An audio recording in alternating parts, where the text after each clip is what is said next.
आहे ना सवय ट्युशनमधनं आलं ना काहीतरी खायला त्या हॉस्पिटल म्हणून तिच्यासाठी ना मस्त चिवडा करूया.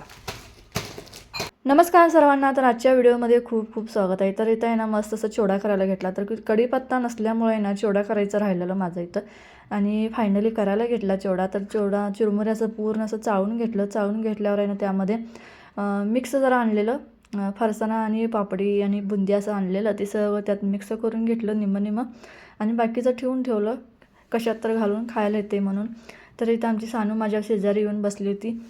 तर केव्हा माझी आत्ती मला जरा खायला देते म्हणून वाट बघत बसली. फायनल तिला जरा आहे ना पापड लास्टला खायला दिलं. तिखट नसल्यामुळे ती खात्या म्हणून तिला खायला दिलं. गावाकडची सवय आमच्या विराटला लागली आहे. तर गावाकडे आमच्या आहे ना असं नेहमी डबा भरलेलाच असतो चिवड्याचा. तर तेच सवय आहे ना तिच्या पप्पाला होतं आणि हिला पण तेच सवय लागली आहे की संध्याकाळी आहे ना एक प्लेट आहे ना चिरमुऱ्याचा चिवडा पाहिजेच तिला आणि चहा आणि चिवडा असं खायची सवय लागली आहे. चिवडा फोडणीसाठी आहे नाही तर मी ना मिरच्याचा वापर करणार आहे कारण हळद घालून चिवडा खूप आवडतात आमच्या घरातल्यांना. भगवतीपेक्षा असं हिरव्या मिरच्या घालून चिवडा केला ना तर खूप छान लागतं. तर माझ्या नवऱ्याला पण अशी चिवडा खूप आवडायचा. तर पहिला तेल गरम करून घेतलं आणि त्यामध्ये शेंगदाण्याचं लालसर भाजून घेतलं. लालसर म्हणजे लईच करपू नका.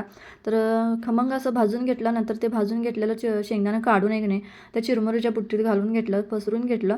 मग नंतर आहे ना त्यामध्ये जिरं, मोहरी, लसूण, कढीपत्ता, मिरच्या हे सगळं घालून एक नाही जरा लालसर हुसर भाजून घ्यायचं. नंतर गॅस बंद करून आहे ना त्यामध्ये हळद आणि मीठ घालायचं आणि लगेच आहे ना बुट्टीत घालून म्हणजे चिरमुऱ्यावर घालून घ्यायचं. त्यामुळं कसं होतं की आपली हळद आहे ना जळणार नाही लगेच. बुट्टीत घालून घ्यायचं आणि गार गार गार छान असं एकजीव मिक्स करून घ्यायचं. तर इथं आहे ना माझ्यासोबत ज्या गोष्टी घडल्या आहेत ना मी एक्सपेक्ट करूनच आहे ना माझं आयुष्य जगत आहे. पण काही जणांना असं वाटतं की आहे ना की बाबा ह्याला कोण विचारणार नाही आहे. तर विचारणारा मला भरपूर जण आहेत. माझी आई, वडील, भाऊ, माझी सासरची फॅमिली सगळीजणी मला विचारणार आहेत. तिला हे व्हिडिओ काढायचं काम आवडतं म्हणून आमच्या घरातली फॅमिली मला काही बोलत नाही.